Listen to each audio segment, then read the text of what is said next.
Set I'm free, y'all. Set I'm free, y'all. Set I'm free, y'all. Yes, I am. Set I'm free, y'all. Set I'm free, y'all. Set I'm free, y'all. Ooh. Yes, I am.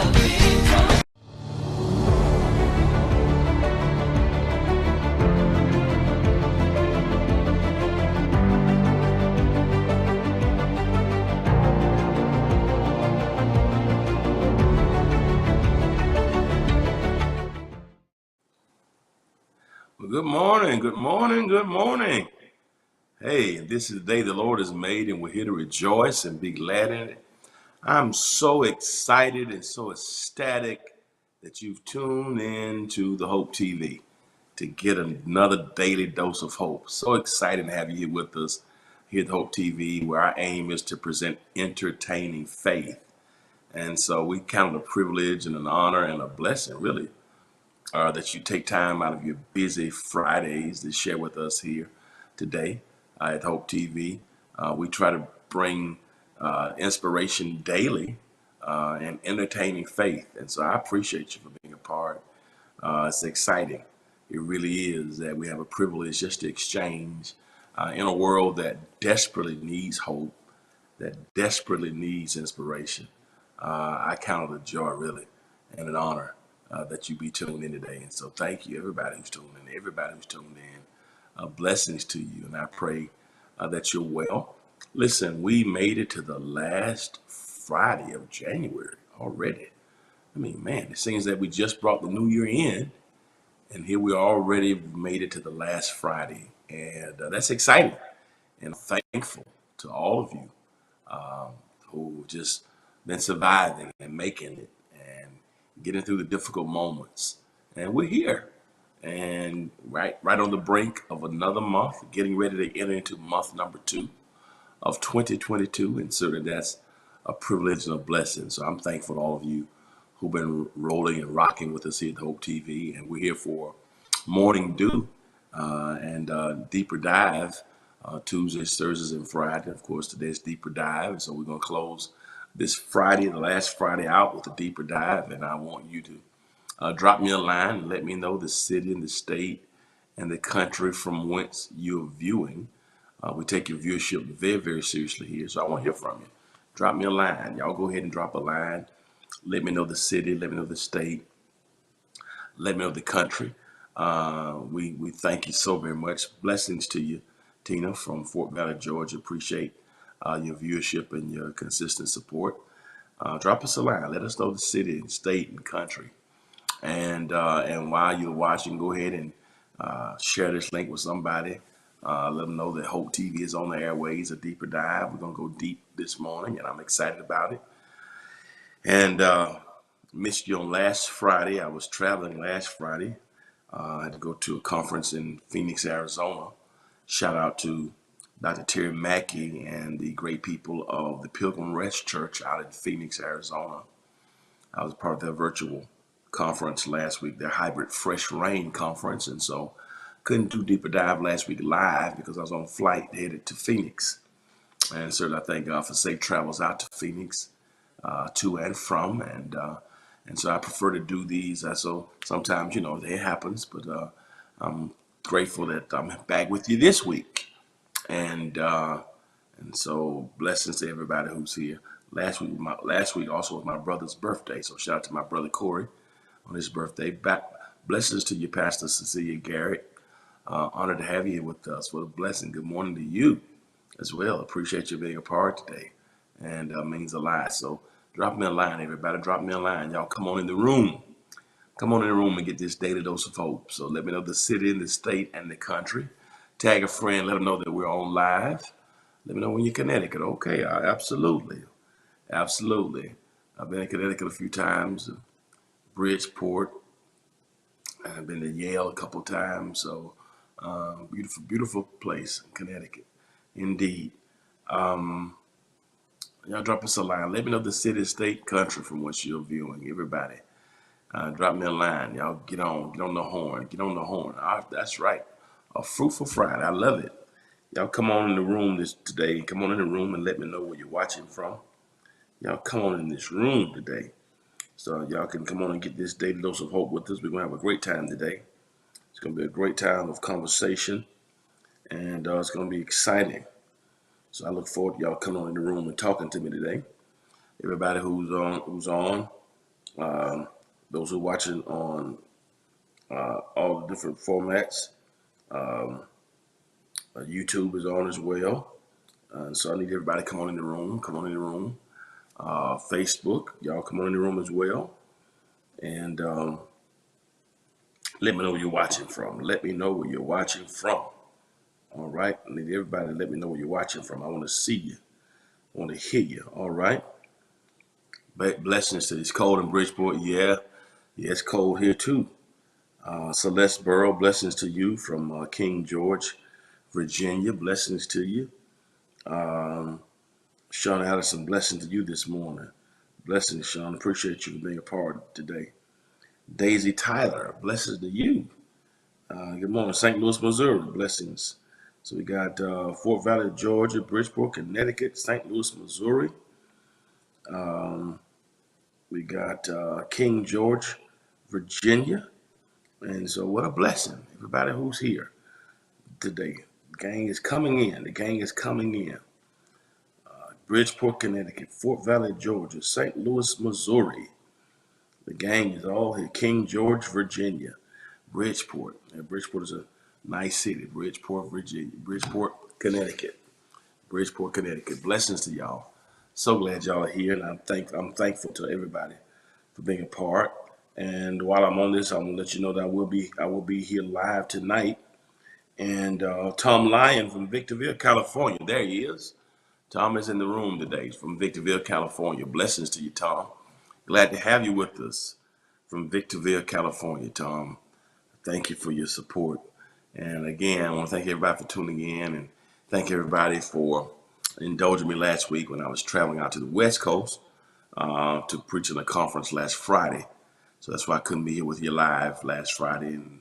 And I missed one day this week, I think more than due because I was in the conference here live too. So I, try to do. I prefer to do these live rather than pre-record them, so I can engage and exchange. But to that end, if you're watching through a platform that will allow you to subscribe, to like, to comment, or to share, please consider doing so now. Go ahead and subscribe, like, comment, share. Help us get the word out right now.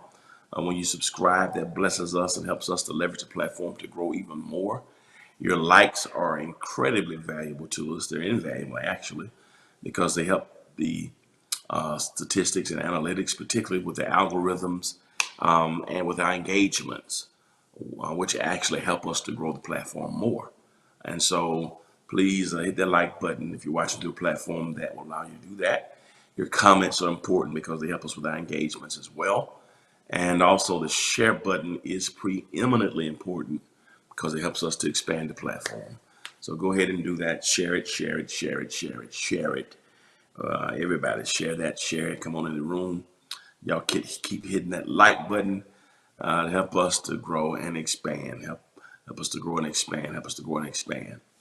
Help us to grow and expand. I'm excited about closing this month out.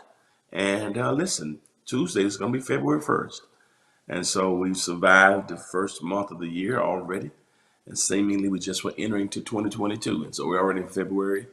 And often that's a good sign. Good morning to you, Geneva Stirrup from Orlando, Florida. Trying to give a little more time for people to come in. So we got Bridgeport, Connecticut on here, St. Louis, Missouri, Fort Valley, Georgia. We got Orlando, Florida, Bridgeport, Connecticut, King George, Virginia, Victorville, California, Fort Valley, Georgia, Orlando, Florida. So excited to have everybody here with us. Deborah McKenna, all the way from Decatur, Georgia. Decatur, where's greater? That's right. Come on and represent the deck. DeKalb County, come on and represent. DeKalb, show up, make some noise on Deeper Dive on today. So blessings to you. Blessings to everybody who's representing Georgia. It's exciting to see it expand and see it grow to different space. So blessing to you. All right, I know you. I know a lot of people may not know if we're on or not, but I wanted to go ahead and come on. This is Deeper Dive. This is our normal, regular scheduled time. And of course, I was absent last week. I thank you for indulging me in part of my absence. But of course, I was doing work and on a flight. I headed to Phoenix, Arizona last week. Blessings to you, Tasha. Glad to have you with us. And so I'm glad that you indulged me and I hope you've been safe. And it's good to see everybody back here on Deeper Dive. I missed Morning Dew Tuesday doing a conference with the AME Church Growth Conference here. That was in Atlanta. I had to do a panel. I had to do a lecture and preach to them. So pardon me again. And so I just prefer to do these lives. All right. Coming in through Georgia. Okay, Pastor Garrett, I'm going to be looking for you. When you come through Garrett, we'll be looking for you. And we certainly would love to have you here with us. And we're still working frantically, trying to get the church back positioned so we can have worship in the cathedral real soon and have space to spread out so we can be socially distanced. So we're still working on that, and hopefully, well, thank you, Adrian. I appreciate it. So we're working on it. Spent all day yesterday working through some technical things that have been problematic in the past. So trying to get it together, and we're almost there. We want to get back. Of course, with this Omicron variant, the numbers are subsiding slightly, and we'll be able to get back shortly. But we're just gonna have to get back when we have space. We can spread it out. I don't want people to be on top of each other. I'm just real kind of almost claustrophobic now when it comes to this Delta variant. You know, it's almost like you wear a mask that says if you can read this mask, that means you're too close to me. You know. But anyway, y'all pray for me. He's not through with me yet. I just, I'm just real kind of funny and finicky about that. You know. So the saints, we want to get kind of be close to you sometimes. So. So we're looking forward to getting back into the cathedral. We're doing incredible work there, and it's going to be amazing. We're almost done with the main things we have to do. They're still working on the AC units, installing them next week, and so hopefully we'll be back in a few weeks when they finish with the AC install. And we got to do the back part of the flooring of the cathedral, of the back hallway, and then we should be in pretty good shape to get back. Still double digits in Florida. Oh my goodness, yeah, our numbers they're not good here. Subsided a little bit, but we're hoping that maybe by March we'll be in a position, but we're still watching it. We want to be positioned. I want to be ready to go back the 1st of February. Of course, that's not going to work, but we're looking maybe to go back in March. But again, we're still watching the numbers, but we can't go back to our atrium. We got to go back in the cathedral when we go back, so we have room to spread out, so people can be 6 feet apart. And so we're doing everything we can to keep people safe. And so we need your prayers. We need your prayers. Pray for us here Pray for your pastors everywhere. We're trying to make the decision. Some have already gone back and they've done well, and but I've been very, very cautious here. And we did a taping a few weeks ago, back at the end of last year, and a few people ended up with the COVID variant, and so that just like, well, we need to shut this down for a minute because 4 or 5 people on the team ended up with COVID, and one person contracted it, brought it to to one of our recordings, our productions, and so I just don't like that. I don't like. So pray for us. Thank you, Pastor Gary. I appreciate it. So we can. I don't like that. I don't want. I don't want to be a super spreader event. So and people not taking it seriously. Put the mask on. I'm tired of it too. And yeah, somebody said we're gonna all look like raccoons when we take these masks off, perhaps, but at least we'll be some safe and alive raccoons. So if your face is discolored through the mask when we come through it, just go to Florida and sit in the sun all day, right? Yeah, that's right. You can read. If you can read my mask, you're too close. If you can read what's on. That's what I'm going to. I'm gonna write something on this. If you can read this on this mask, you're too close. I'm gonna write it. I'm gonna write on my mask when we go back. All right. I wore 2 masks on the plane last week. I had gloves on, look like Michael Jackson too. So, but anyway, thank you everybody for everybody. I want to get into our lesson for today. We've been talking about God, and we talked about Thomas Aquinas. Absolutely, you got to wear it properly. People are tired of it, but we're still in the pandemic. It's a lot of things we don't like to do, but you just got to do them, right? All right, just to stay safe. All right, many of us don't like going to the dentist, but you need to do it, right? I don't like some of the things I do, and I have to go get my exams now, but you got to do it, right? So it's just a part of it. All right. Um, we talked about proofs of God's existence in our last time sharing, and today we're talking about. I want to talk about the knowing God and the revelation of God, and how can God be known. And so that's going to be our lesson today. It's kind of it piggyback somewhat on the proofs. We talked about we talked about nature last week. We talked about the cosmological argument, the teleological argument um, of Aquinas. That's what we talked about. And knowing God through nature. We talked about that. Cosmology. We talked about that. I hope y'all watched that. I know I dealt with it 2 weeks ago. I don't know what they played last week in my absence, but the proofs of God's existence. And we talked about how you can look at nature and cause and effect, causation. Some of you were here. Remember, we talked about that and went through it. Had a pretty good study on that. So this is almost an addendum to that, but a little different. So it's a pretty heavy study, but it's good. I'm going to try to keep it real simple, but it's a great study. So we're talking about knowledge of God, natural and revealed. And the main question about the knowledge of God that's very important. It's really philosophical too. So this is theology and somewhat philosophy, which was my major, of course, in undergrad, philosophy and religion and philosophy. Um, I want to look at this from how can God be known? How can God be known? The knowledge of God. How do we know God? We talked about how the world and the earth and the constellations show who God is.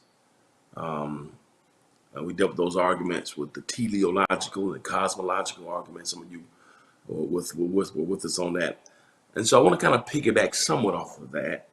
And how can God be known? How can I know God? How can we know God? Naturally and through the revealment. The next slide is so the question that we have to ask today in light of knowing God, and so many philosophers have given insight on this, and I was too many to name. Um, and here's the first thing. Here's point one that's very powerful. How can God be known? That's a deep question. How can God be known? And one of the things I love about um, the Christian faith is we believe in what's called self-disclosure. That's a term that is unique to theology.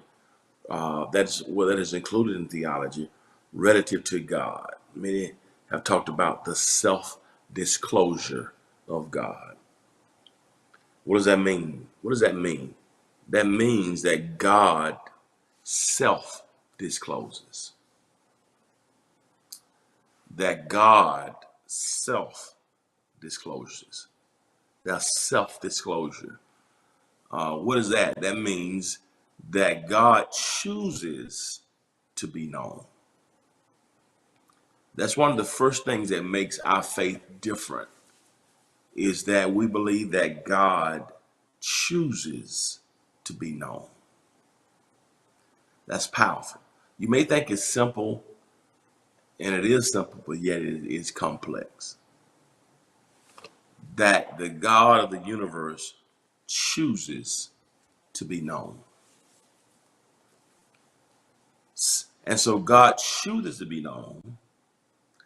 And not only does God choose to be known, so God's desire is to be known.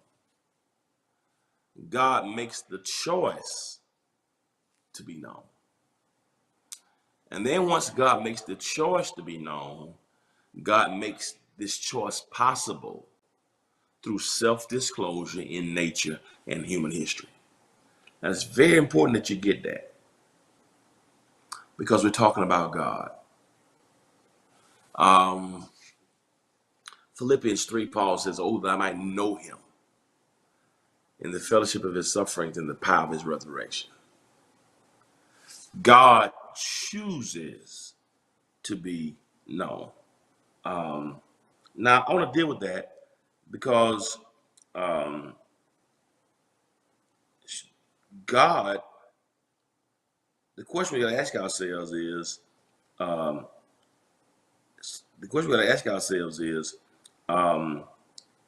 can God be known? Can we know God if God doesn't self-disclose? Pretty heavy. Can we know God if God doesn't make the choice to be known? Now, let me deal with that right quickly.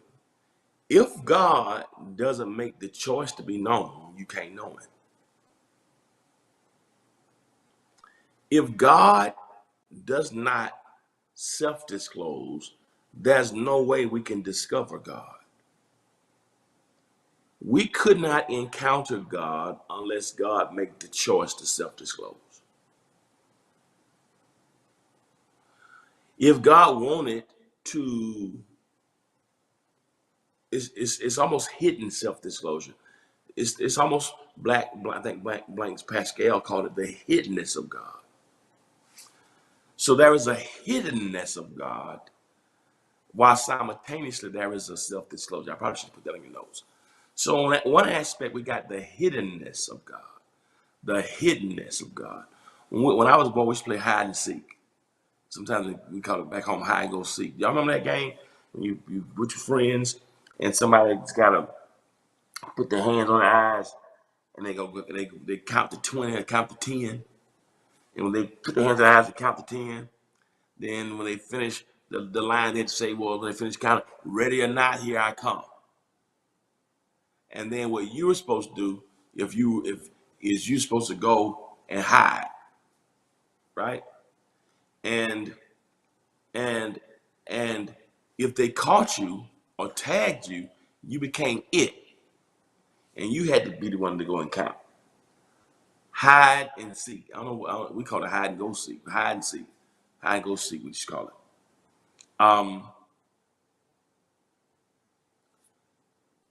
God is not the one.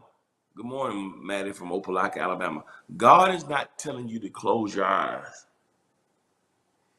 and I'm gonna go running from you to hide from you.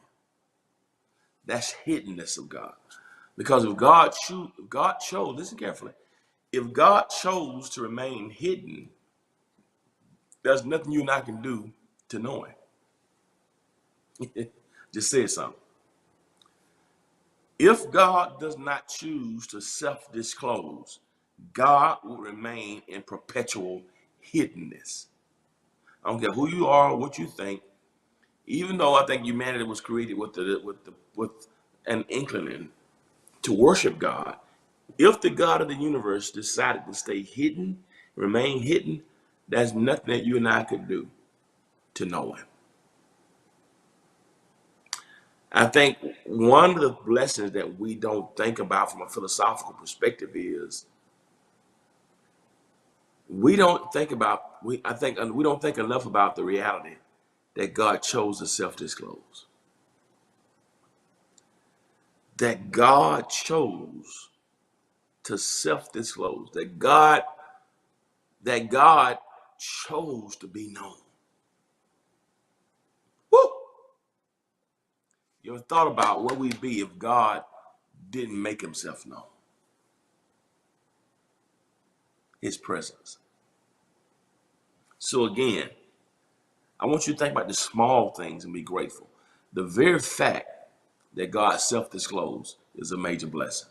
So that's the first way. You can't talk about knowing God or how can God be known without dealing with the reality of self-disclosure. I'm gonna come back to that in a moment, but I want to hit that because it's very, very important. Now let's go to point two. I just got 5 quick things to give you on this. All right. Now, here's a theological word I want to give you. We talked about cosmology last week and teleological last week, cosmological argument. This word I'm giving you today is a pretty common word in philosophy and theology. It's a word that's called epistemology. Epistemology. I want you to add that little $3 word to your vocabulary. Absolutely. Thank you, Adrian. He thought of enough of us to self-disclose to us. That's beautiful, Adrian. Isn't that beautiful? It's really philosophical, but it's beautiful. It's beautiful.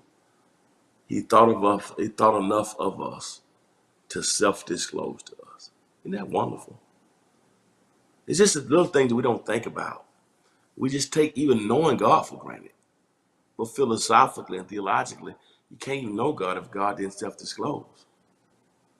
Right? The self-disclosure of God. I'm moving epistemology, but self-disclosure, it does a couple things. It reminds us of the awesomeness of God. How finite we are. Because I think we take just an understanding of God for granted. The fact that God loved us enough to self-disclose. Yeah, it was for 1 year of silence, you're right. Yeah, well, God wouldn't speak to him. But without God self-disclosing, we don't know him. All right? Now, here's epistemology. It is a theory of knowledge, and it deals with methods, validity, scope. Okay? Epistemology is the investigation of what distinguishes justified belief from opinion. So we're having an epistemological conversation here. For those who believe in God, that's a matter of epistemology, right? In other words, is your thoughts of God, my thoughts of God, are they opinion or are they or is it justified belief? Knowledge, the methods, validity, scope. Epistemology is the investigation of what distinguishes justified belief from opinion. Do you have opinions about God? Or is your belief justified? Is that belief justified? Now, people can have opinions about your belief, but I got reasons. I got a justified belief. Okay? It may not be fact to you, but my justification for believing in God, I got justification for believing in God. If somebody asks you, why do you believe in God?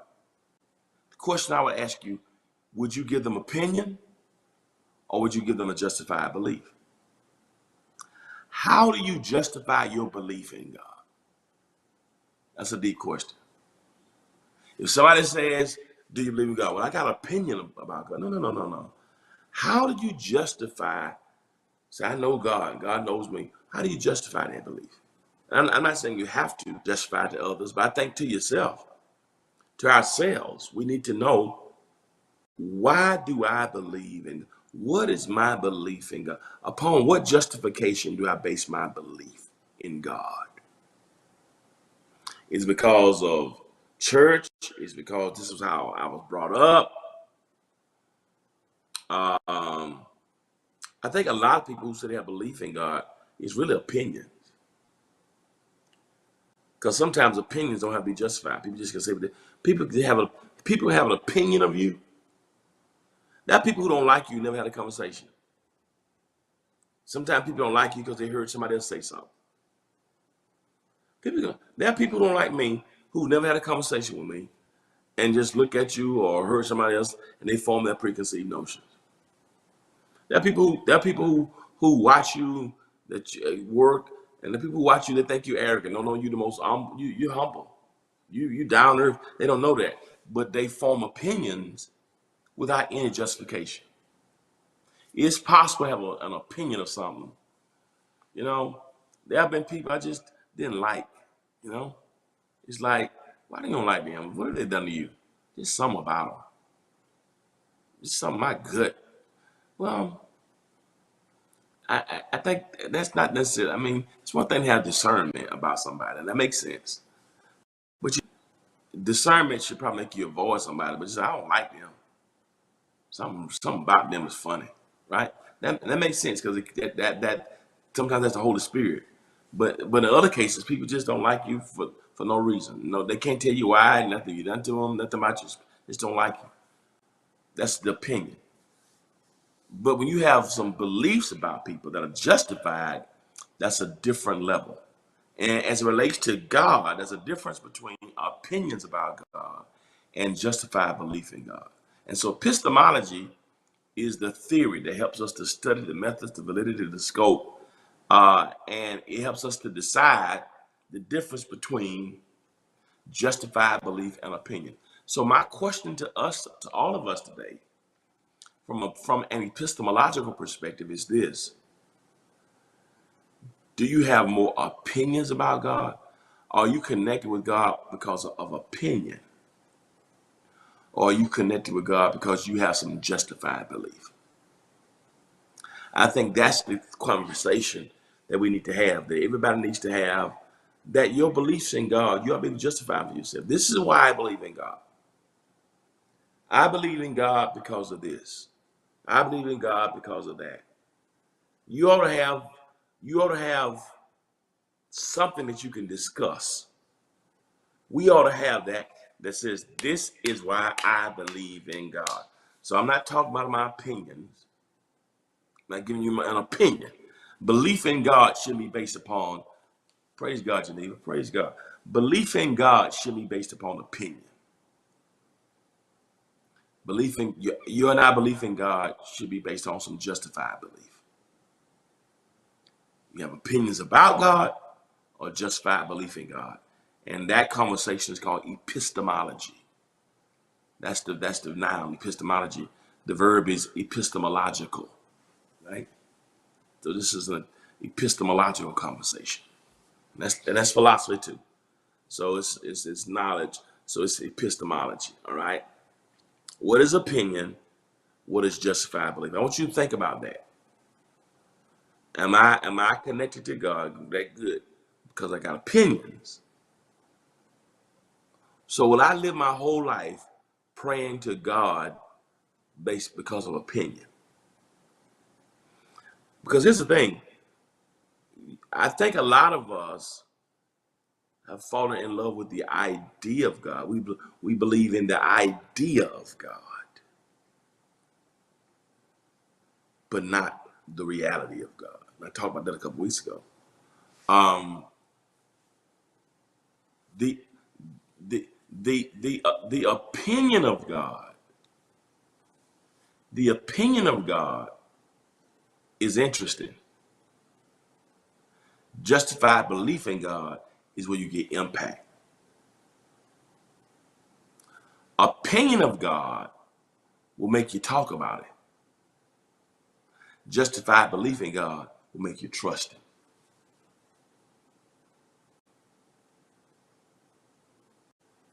Opinion of God can sometimes make you say hallelujah when you get your way. Justified belief in God will make you hold on when you can't see no way. There's a difference between opinion about God and justified belief in God. And that difference, that scope, that range is called epistemology. And so we're having an epistemological conversation today to challenge us all about God. Am I opinionated about God? Or do I have a justified belief in God? I hear you, Geneva, you preaching. I believe in God because I'm a sinner. He died. And said, go ahead and preach on this Friday morning. Help yourself. All right? So this is epistemology. I want y'all to get that word. That's an epistemology, an epistemological conversation. All right? So we talked about, number one, self-disclosure. That's it, Tina. Opinion to make you talk about him. Justified belief to make you trust him. So self-disclosure is the reality that the only way we can know God if God self-discloses. And God did that through nature and human history. So if God doesn't self-disclose, I'm coming back to that in a moment. Two, epistemology is the second word I want you to get. How can God be known? Epistemology. And how do we determine the difference between opinion and justified belief? Adrian, that's it. There's a difference between knowing through intimate personal relationship experience. Y'all on it this morning. Number three. I'm almost done. Number three. I'm gonna let y'all go. Now this is a little deep. So God self-discloses, which means we can only know God. Bless you, Pastor Garrett. We can only know of God through what's called revelation. Revelation. When God self-discloses, that's called revelation. Revelation. Revelation. Every time God self-discloses, that's revelation. When God self-discloses himself, that's revelation. So we can know God through revelation. That's when God reveals God's self. God will reveal God's self through revelation in reliable and specific ways. Revelation. God will reveal himself. Okay? Now here's the problem. Not the problem, but here's a nuance to that. When God gives you revelation, revelation of God doesn't mean that self-revelation of God is total. Pretty heavy there. What does that mean, Dewey Smith? That means that God will give you revelation about God. But the revelation that God gives you about God is a self-revelation that is not total. What does that mean? God will reveal some things about God, but God won't reveal everything about God. Here's the reality. How can God be known? Everything about God can't be known by a mortal, by a human being. As much as we know about God through revelation and self-disclosure, simultaneously, there's some things about God we don't know and won't know. Now, God can give more revelation, right? Self-disclosure is revelation. Whenever God self-discloses, that's revelation. But it's not total. What does that mean?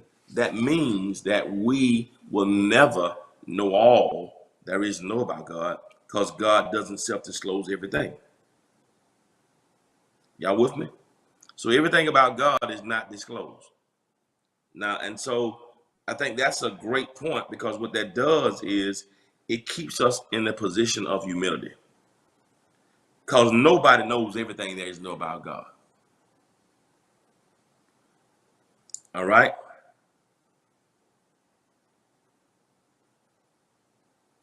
Y'all with me? Y'all with me? So everything about God, we won't know. Okay? God will reveal some things, but God won't reveal everything. All right? I'm going somewhere with this, okay? Y'all with me? God reveals some things of himself and conceal. You got it. You got it, Tina. So self-disclosure, so revelation does not mean self-revelation is total. So don't you ever think that you and I know everything there is. No, because we don't.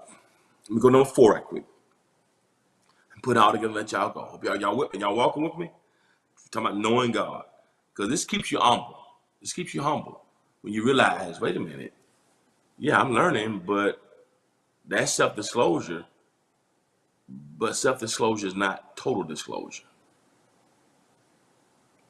I like this. This is a good point. I like to highlight. The revelation of God does not abolish the mystery of God. There's a phrase in Latin called the mysterium tremendum. The mystery of God. What does that mean? The mystery of God. So on one hand, we got revelation. On the other hand, we got mystery. We got revelation. We got mystery. We got revealed. We got concealed. In 1 Corinthians 13, I should have put this on your notes. Paul says something like this. We see through a glass darkly. We see through a glass darkly. What does that mean? Paul is saying some things that we can't see. Now, this is the apostle who went to the third heaven and saw stuff was not lawful for him to utter. But he said, behold, we see through a glass darkly. He said, we know in part and we prophesy in part. Here's a man who speaks in tongues, who prophesies. He says, but my knowledge is in part. We know in part and we also prophesy in part. So all the stuff that has been revealed to us is still in part. So nobody has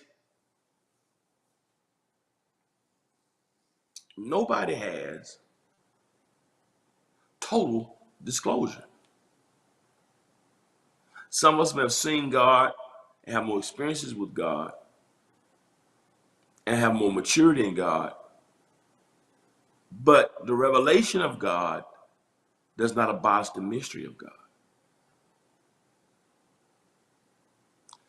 And here's where it gets difficult for us.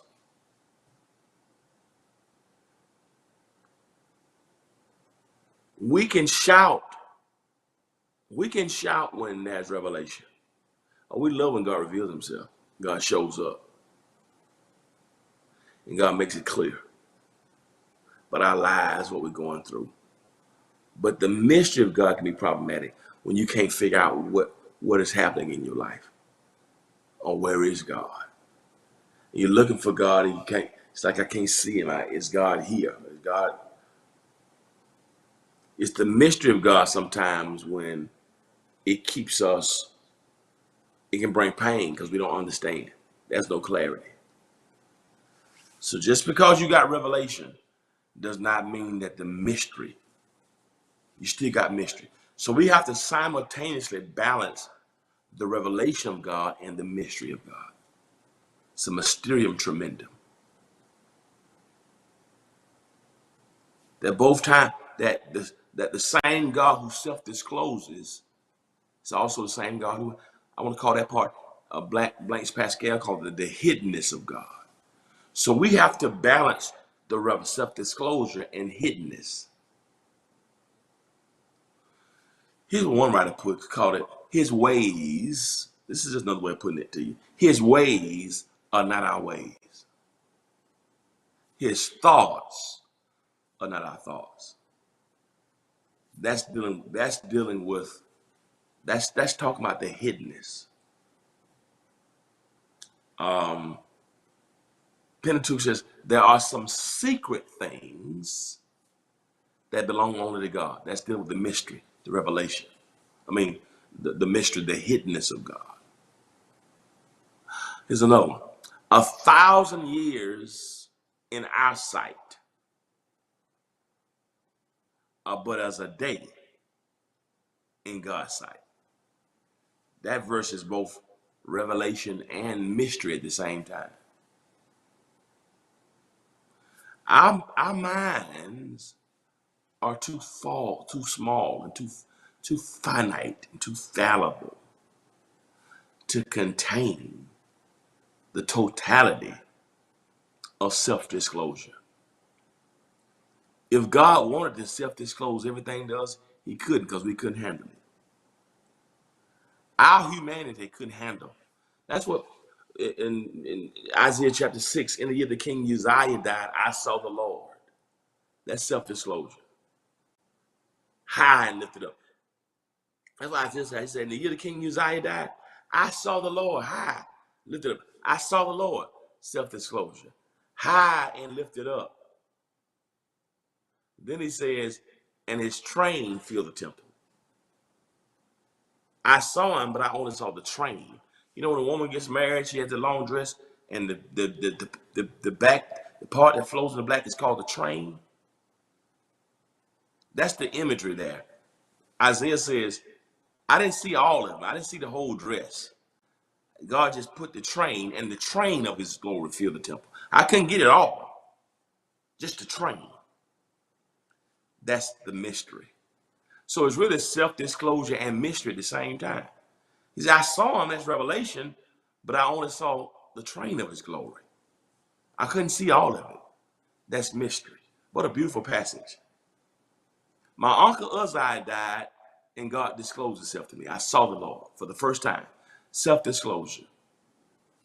God revealed himself to me when my uncle Uzziah died, but I only could see the train of his glory. I couldn't see all of it. Something about him is still mysterious. God's whole glory couldn't penetrate the temple. The temple itself couldn't contain the totality of his glory. Woo! So even in the house of God, the temple of God, the place where God supposedly resides and inhabits, the temple was too mortal. The temple was too peripheral. The temple was too circumferential to handle the totality of the glory of God. The whole earth is full of his glory, but the whole earth does not contain the magnitude of his glory. That's what the cherubim said in Isaiah. The whole earth is full of his glory. That's it. That's Eddie Tooks. I should have known you on here. So we got mystery and revelation at the same time. It's the mysterium tremendum. That's it, Eddie. And the mystery, the revelation is something that brings celebration. The mystery can bring frustration. So Isaiah at one time speaks of both revelation and mystery in the same passage. In the year King Uzziah died, I saw the Lord. That's revelation. High, lifted up, and his train filled the temple. That's mystery. He reveals himself in tragic and death is up. We can't handle all of it. So God will reveal God's self in specific and reliable ways, but it's never all of it, because we only see in part. We only know in part. We only prophesy in part. And now, and it may be frustrating when God doesn't reveal everything. When we can't put an epistemological gauge on it. It may be frustrating, but in the end, it's a blessing. Because when we allow ourselves to be caught in that balance of mystery and revelation, at the end of it all, It's going to bring by adoration because we allow God to be God. And do you want a God that you can totally contain? Do you want a God that you can totally understand? Do you want a God that you can totally comprehend? We can't comprehend the day from tomorrow. That's something about life we can't comprehend. We can comprehend one day at a time. So if my small pea brain can comprehend everything about God, do you know how small that will make my God? I don't have to understand everything about it. It allows my faith to grow, it allows my trust to foment and be cemented. Because if I understood all about him, then I would be just like him. That's right, Sarah. He wouldn't be God. So as frustrating as the mystery is, the moments when God does not self-disclose.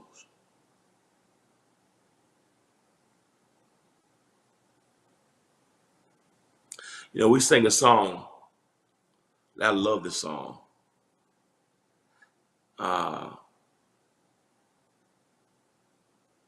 We'll understand it better by and by.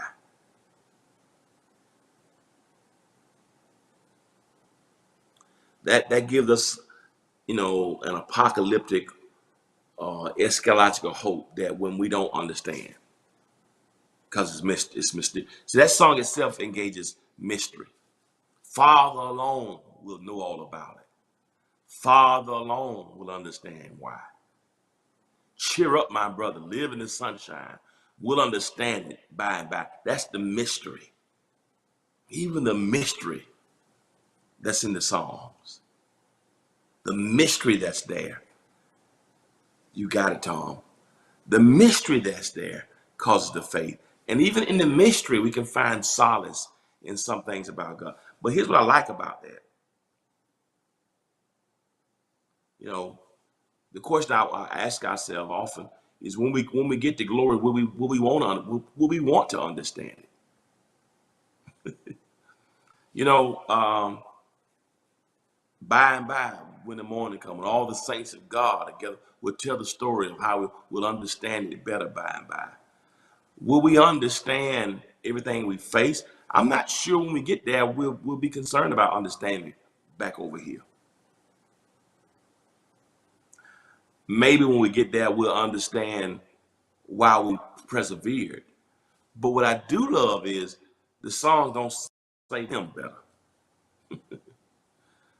We'll understand him. We'll understand. I don't think we'll ever understand him in totality. Him meaning God. Can we understand it? Perhaps. Perhaps. But him, that's mystery. So you got what's called revelation and what Blaise Pascal called the hiddenness of God. It's revelation, it's the mysterium tremendum, it's both. We serve a God of both revelation and mystery. And sometimes we don't know which side of the track God, because the only time we get revelation was when God decides to self-disclose. That means you can be in a relationship or working with somebody and you think it's good, and sometimes revelation is painful. So God will self-disclose, let you know this person ain't no good. And even the severing of that relationship was self-disclosure. It was God revealing himself. God will reveal himself. God will give you revelation about people, about issues. So God showing you a person, who that person is, was really self-disclosure of God. It was revelation. Revelation is not just God popping out the sky and you getting goosebumps. Revelation is God giving you discernment about something. That's revelation. Often God shows you himself by showing you somebody else. If God shows you somebody else for who they are that you didn't know, Because here's reality. Let me be honest with you. Let me just be honest with you to make this clear. Human beings are both revelation and mystery.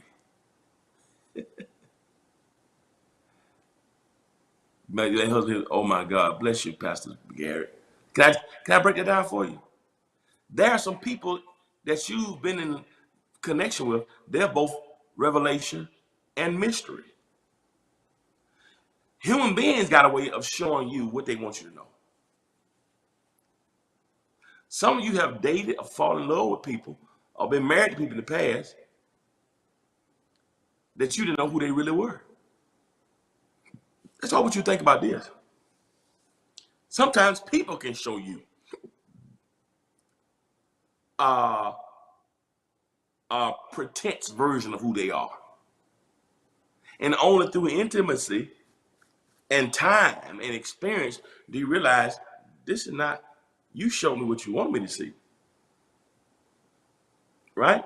So even people can be hidden and not show you who they are. They show you the best version of themselves, but not who they authentically are.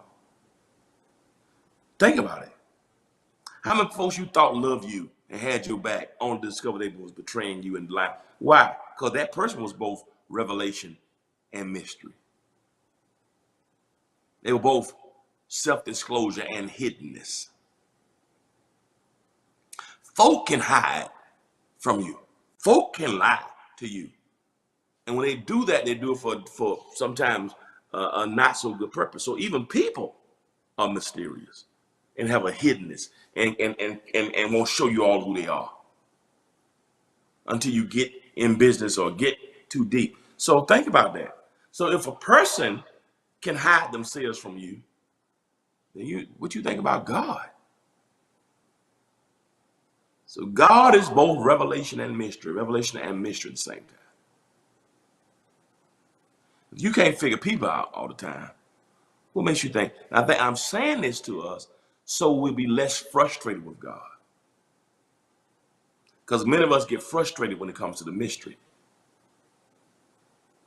But it's in that mystery that your faith develops. And it's wonderful, as painful as things can be. There have been times I wonder, God, why? Where are you?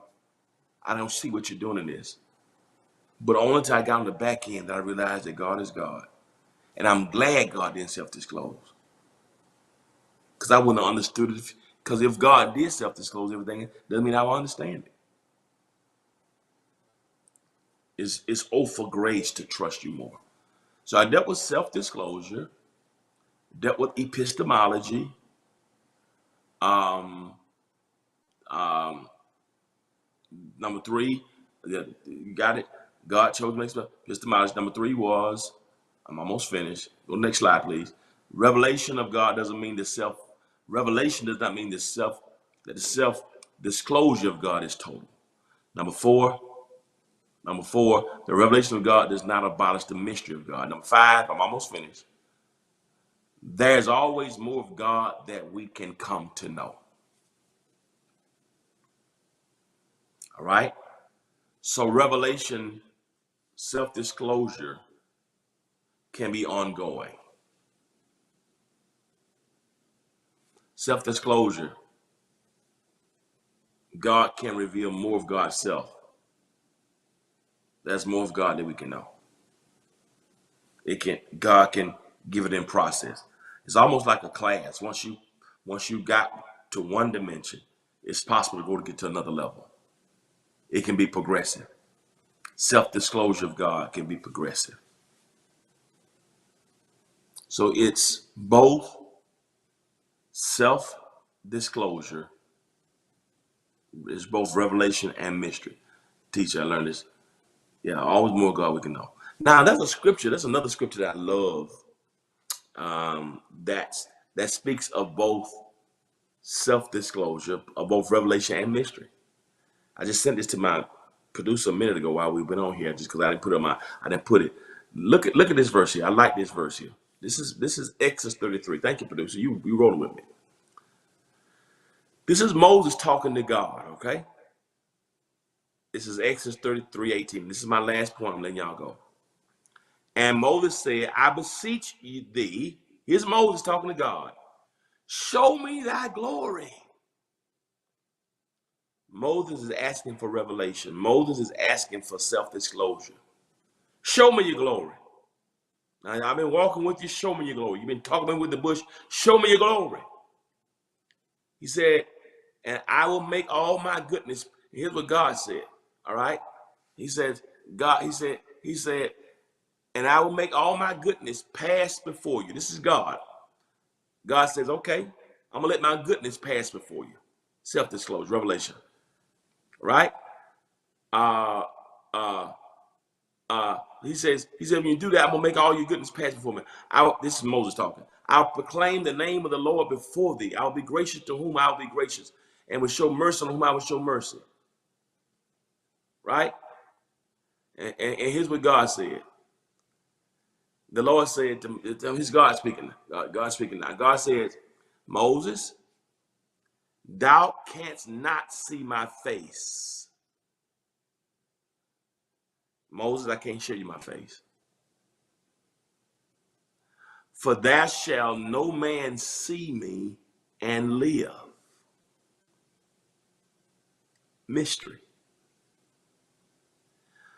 Moses wants self-disclosure. Moses wants revelation.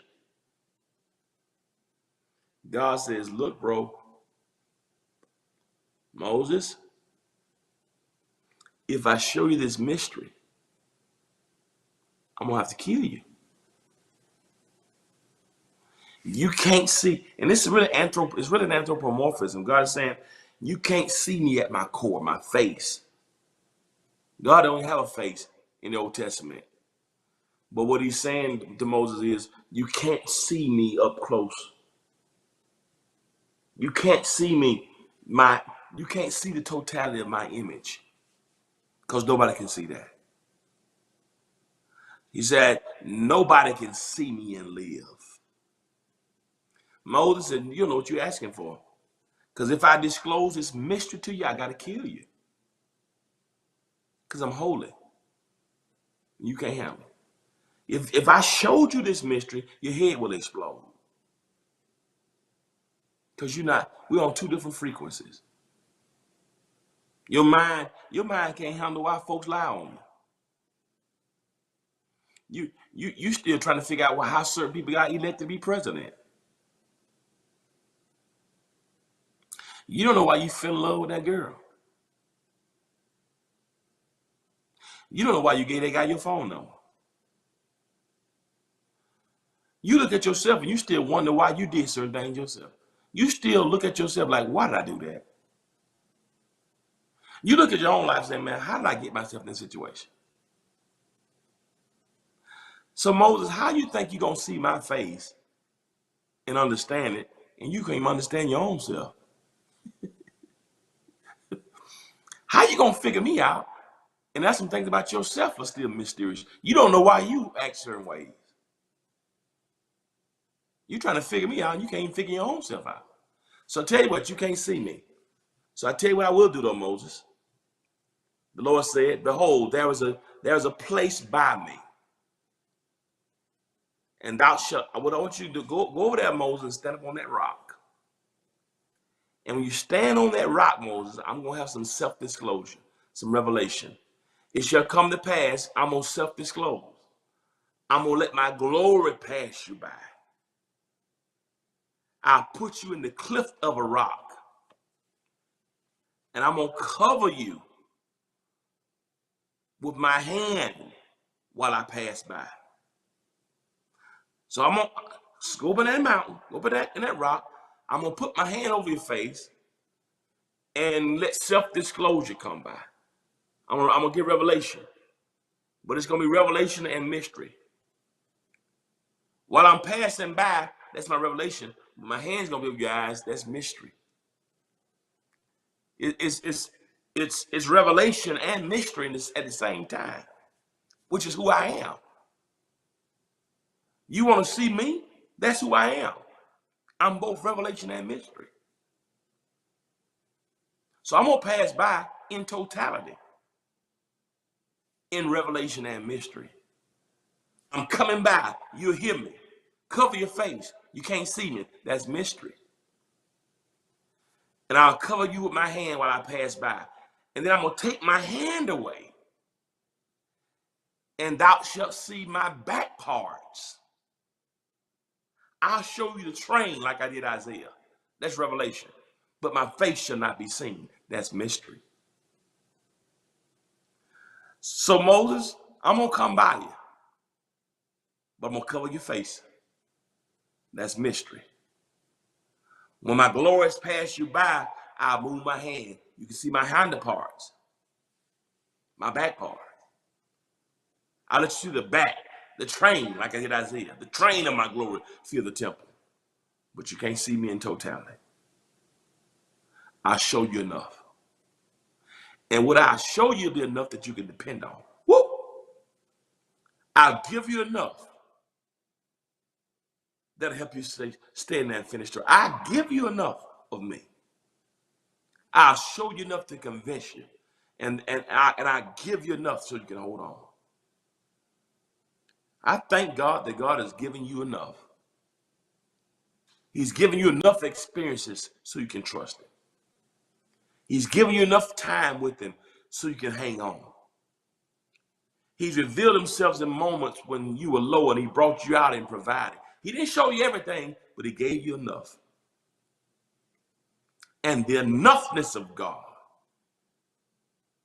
is all you need. Not the totality of revelation, but his enoughness.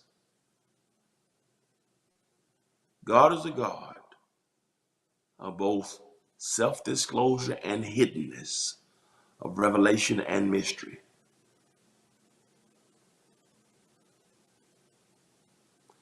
And when God does reveal, you didn't see everything about him. But when your loved one died and he sustained you and brought you through, he showed you enough. When you lost your job and the company shut down, but you didn't miss not one meal, he didn't show you everything, but he gave you enough. And if all I have is enough self-revelation, self-disclosure, all I have is enough revelation, I can complete my whole journey if I have enough revelation. Bless you from Carthage, Mississippi. And so as we close this month out, how can you know God? You never go, revelation will never be total, because it's always going to involve mystery. And mystery can be frustrating. But thank God for his enoughness. I know enough of him. I've seen enough. I've seen God do enough. Matter of fact, sometimes I tell him, if you never do another thing for me, you've already done and showed me enough to make me trust you for the rest of my days. As much as I want to know more and grow more and see more, if you never show me one more iota of who you are, I've seen enough to know you're reliable. I've seen enough to know I can trust you. I've seen enough to know that you'll take care of me. And I want you to know today, don't let the moments of mystery, when you can't see God or can't feel God or don't understand God, don't let the mysterium tremendum, don't let when you are on the balances of an epistemological moment, don't allow the mystery and the pain of a moment to make you forget the moments that God has self-disclosed. And the innumerable times that God has given you revelation about him, about people, about yourself. So God is both revelation and mystery, self-disclosure, and Blanche Pascal, hiddenness of God.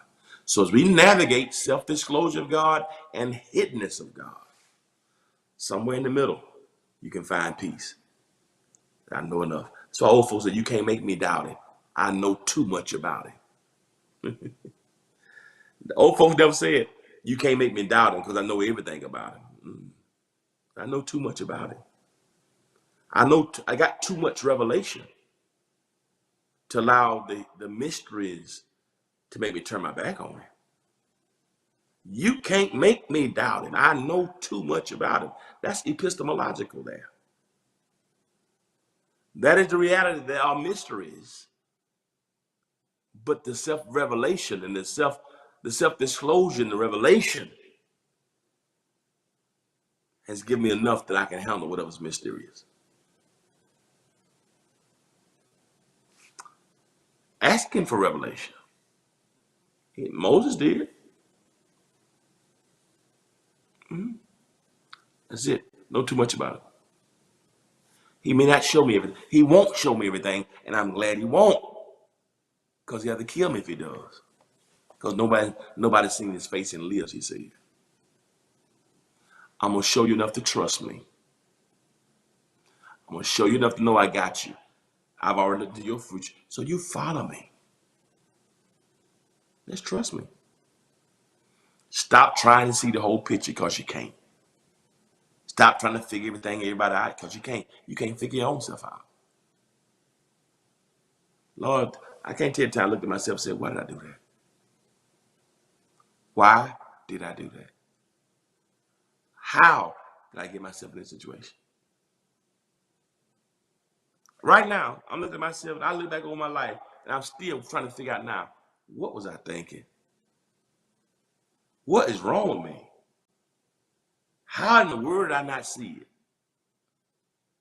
So you think you're going to know all there is to know about God? Some of us still trying to figure stuff out 20 years later, how you got yourself in this. You ain't figured out in 2 decades.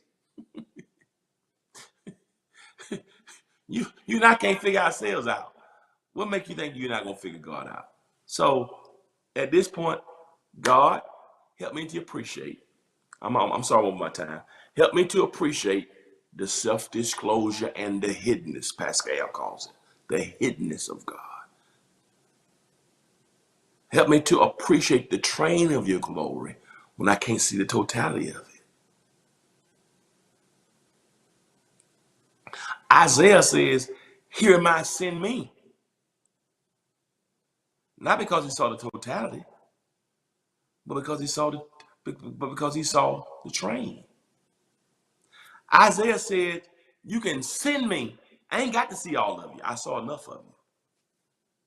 I saw enough of your glory, the train of it, to make me commit the rest of my life in the year King Uzziah died.